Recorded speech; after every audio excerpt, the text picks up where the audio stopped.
All right, welcome to the OG studio. Make sure to go check out the Obsessed Garage Shorts channel where we get into setup and some of the details of these things on how to make them function. Today I'm going to talk more abstract about why and which one of these you want to buy, and hopefully I can convince you I'm not crazy here of doing doing quality audio in the garage. I understand the garage is not the most acoustically preferred, it's not a great acoustic environment for listening, but I'm telling you, I mean, when you have a good audio experience in the garage, it's worth it. I mean, I listen to music considerably more, other than the car, considerably more in the garage than anywhere else. It's the place I enjoy listening to music the most. I like to multitask. I don't sit down and take time to listen to a 2-channel set of speakers, even though I classify myself as an audio junkie, or I don't know that audiophile really fits. I love the gear, I love the stuff. That's why I think I'm probably the right guy to find this stuff for you and help you make decisions, because audio is or picking speakers is like picking a mutual fund. There's 10,000 of them. Somebody has to distill it down and at least get you part of the way there, and I'm probably well suited for that, and so I'm going to take the liberty and make the videos, and then you can choose to watch them or not. So today we're going to talk about something that I had no interest in. This reminds me a lot of when I did the pressure washing series, and I found the Karcher K1700. I had no interest in any of those crappy pressure washers. If you watched any of that series, I was angry as crap, super cranky, hated doing it, hated every minute of it. But then at the end of it, I'm like, this Karcher's a lot different than the others. It's really not too bad. My original intent was just to be able to sell fancy guns and wands and foam cannons and hoses and make some money there. That's the reason I was doing it. And also it was to get people off our back that were asking all these questions. And I discovered the 1700. Same thing with these. Where these came about is I wanted to become an NAD dealer. NAD makes the amplifiers and preamplifiers and DACs and things like that. And NAD is imported and represented by a company called Lenbrook. Lenbrook also represents PSB speakers, Dolly speakers, which I haven't tested yet. These speakers, maybe we want to get the Dolly stuff to try out, which is another Danish speaker company, a rival of Dynaudio, which I love so much, and Blue Sound. And so I was really interested in NAD and Blue Sound because they are the sort of the high-end, Blue Sound is like the high-end version of alternative to Sonos. Because Sonos is not a high-res company, they're a consumer-focused company. I'm a professional-grade, consumer-focused guy, and so I was looking for higher quality audio that still had some high-end, high-res, audio capabilities. And so NAD, Blue Sound, and then the representative here in Florida, my now friend Mike Sajecki he said maybe you should consider PSB as well for your lower end solution. I said, I'm not really interested. But I became intrigued and I did what I always do, and I bought the whole catalog. So everything NAD makes, everything Blue Sound makes. I hate the Blue Sound speakers. I thought maybe that could be a nice little simple wireless type solution. And then I got the PSBs, and I want to prepare you. If you buy the black speakers, and let's say you buy the AM3s, you're going to open this up and say, man has lost his freaking mind. I was thinking the same thing. I was like, what?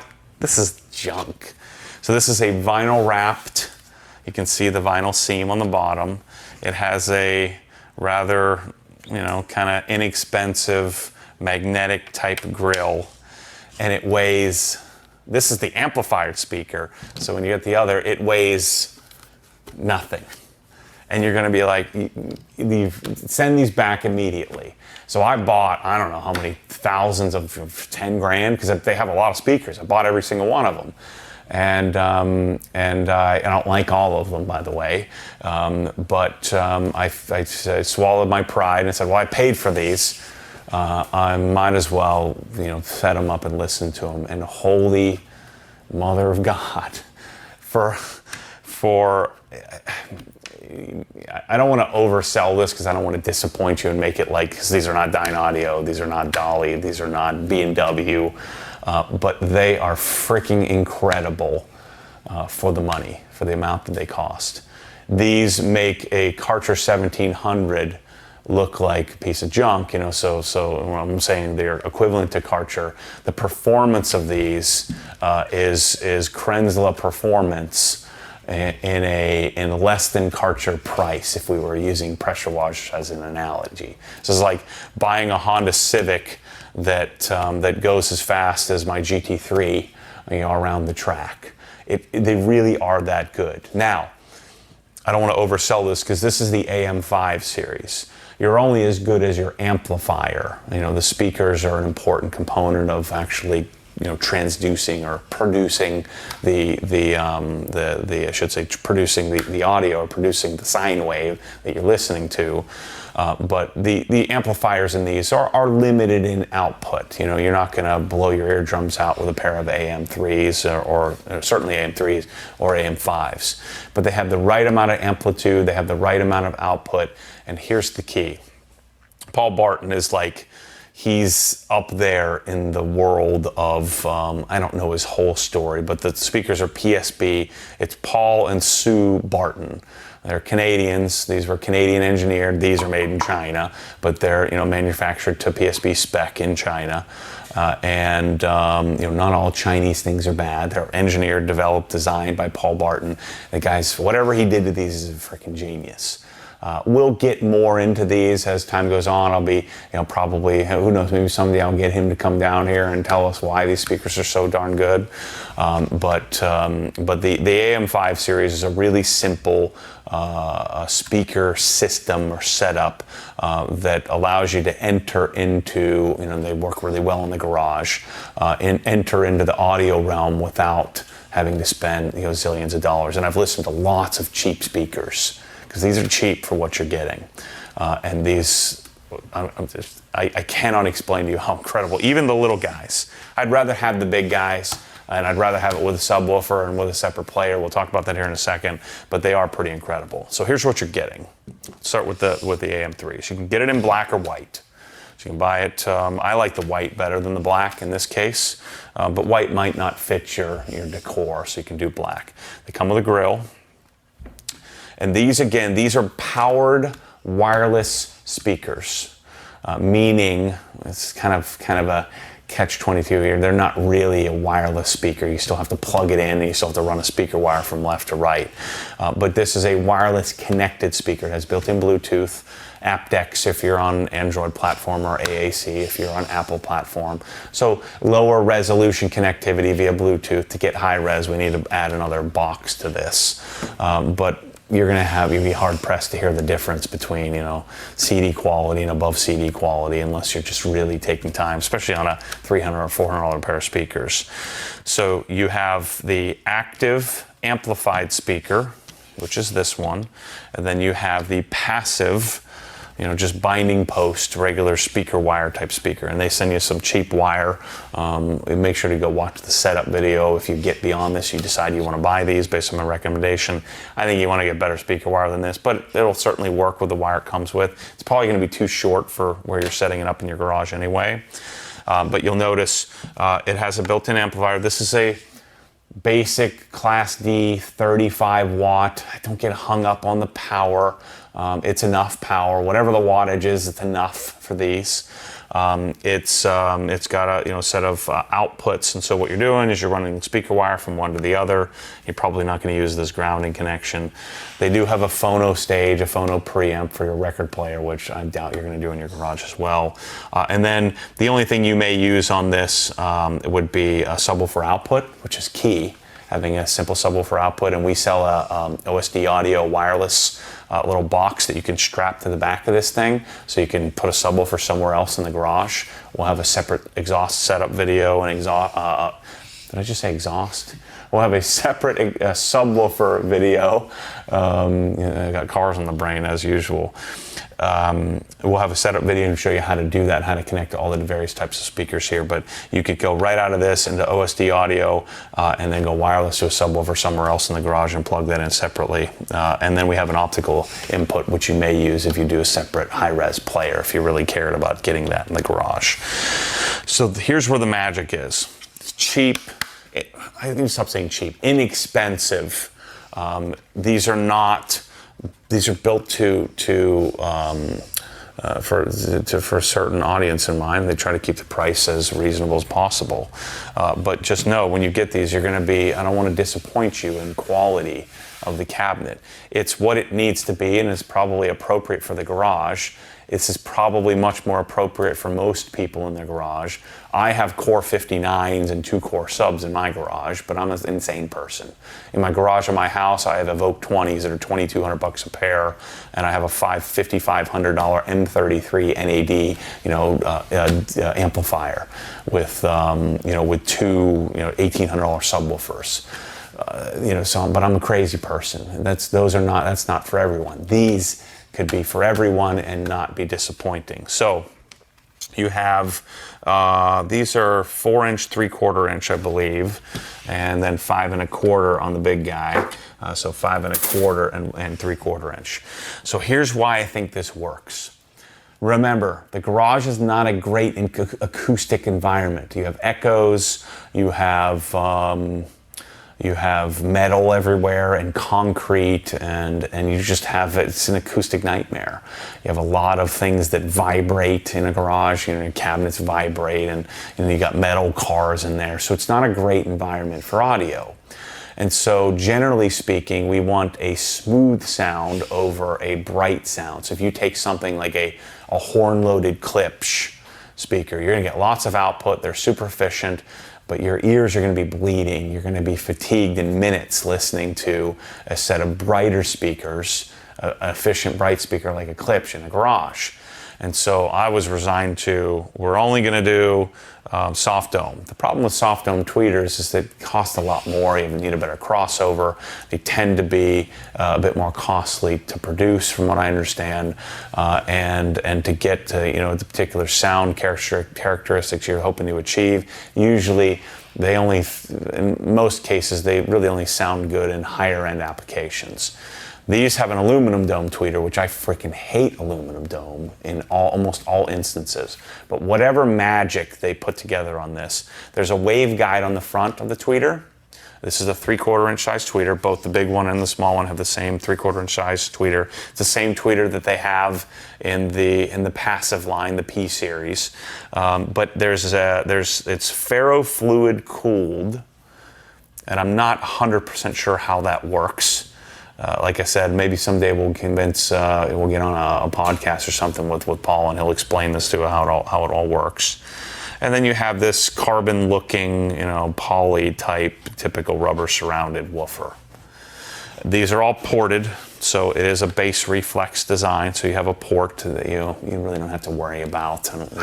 I've put these right up next to the edge of a cabinet and haven't had an issue. And what you have your volume control knob, your remote control, because it does come with a remote.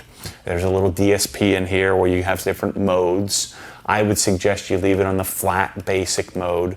I generally come down 1 notch in treble and up 1 notch in bass. You don't want to max the bass and max the treble. You don't want to do that. It's not going to sound very good. And then you also want to be aware there's a subwoofer button on here. So if you don't have a subwoofer connected and you feel like the speakers aren't producing very much bass, you're going to want to make sure you toggle the subwoofer button. And there's an indicator light on here which tells you what mode you're in. You'll have to read the manual or go watch Bryce's setup video, and he'll show you all of that stuff. But I'm telling you, let them break in. These don't need a whole lot of break-in time, maybe 25, 30 hours, something like that. I'm telling you, especially if you go with the big boys, you're going to be shocked. $600, all self-contained, has the amplifier built in. All I need is a phone, a power plug, and a speaker wire. It's almost unexplainable. Again, I'm overselling this here. I don't want to disappoint you, but it's, again, I had them sitting next to my $3,500 a pair Special 40 Dynaudios with a $5,500, amplifier powering it, a 200 watt per channel amplifier, NAD, crystal clear amplifier that I Dirac tuned, acoustically tuned for the room corrected. And these out of the box Bluetooth crappy low res versus MQA, with a blue sound device on the other speakers. Certainly the $10,000 setup sounds better, but if you didn't have them next to each other, I'm just telling you, these are going to slay. I mean, as soon as we get, some of you guys get these in your garage. I didn't want anything to do with this. I didn't think we were going to do anything like this. I wasn't intending to put them in the store. I wasn't intending to buy and offer them to you. I actually bought some SVS speakers. I bought some other entry-level stuff to consider. And I was actually trying to convince SVS to let me sell their speakers. And we put the SVS up next to this. No contest. And I like the SVS stuff. The SVS has a regular aluminum dome tweeter in the garage. It was a bit of a brightness nightmare. The bass response was better. The smoothness was better. I would consider if you're starting out and let's say you have an apartment or you got your first house and you just wanted a nice pair of speakers for your living room, these will work for that as well. It's incredible. And I don't think I'm overselling this here. And you don't hear me talk about this like this very often. I don't want anything cheap. I don't like the quality of how these look.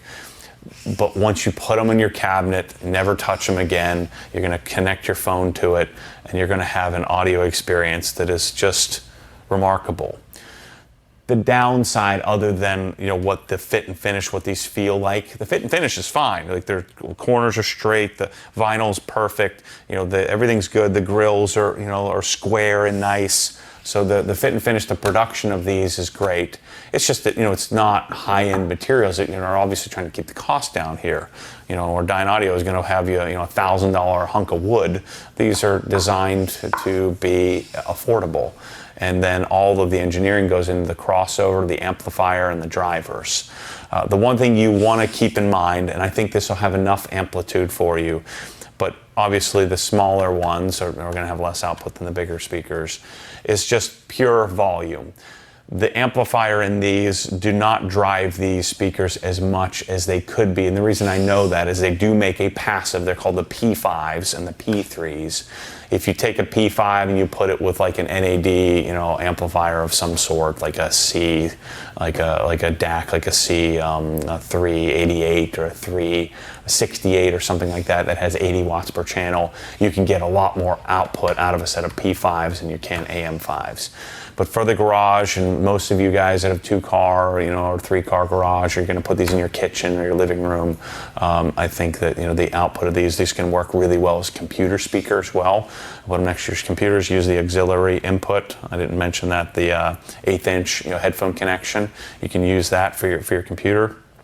I think that the output is sufficient and is it's on the edge of loud. But it's not going to pierce your ears. It's not going to, if you're really jamming out and you're on some property somewhere and you have some ability to do that, that would be the one thing I'd say to keep that in mind. You might want to talk to us about doing a separate receiver or amplifier of some sort and a separate set of speakers.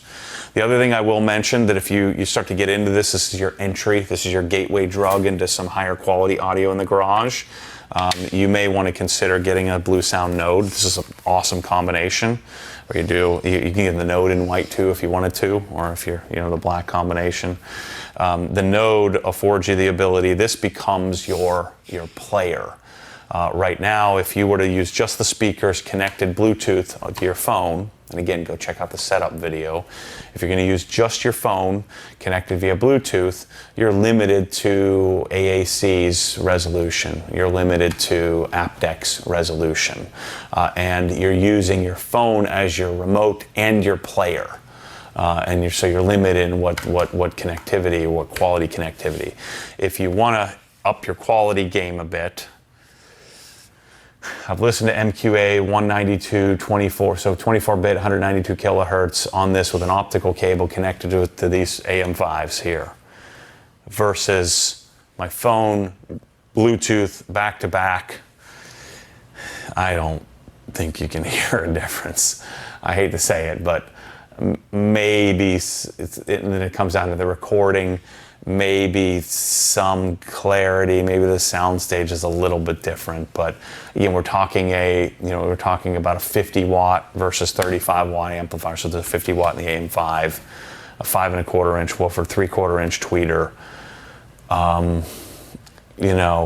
It's not remarkably different. So what you do, this is your gateway into your next, maybe we're going to go to Dyne Audio Zeos or we're going to go to an amplifier type setup. So this is your gateway into that if you wanted some higher quality. This is $550. This is $600. So you're getting into more expensive territory. But what you would simply do is take your optical out, go optical in. This also affords you the ability to then connect to a television as well if you wanted to connect your TV.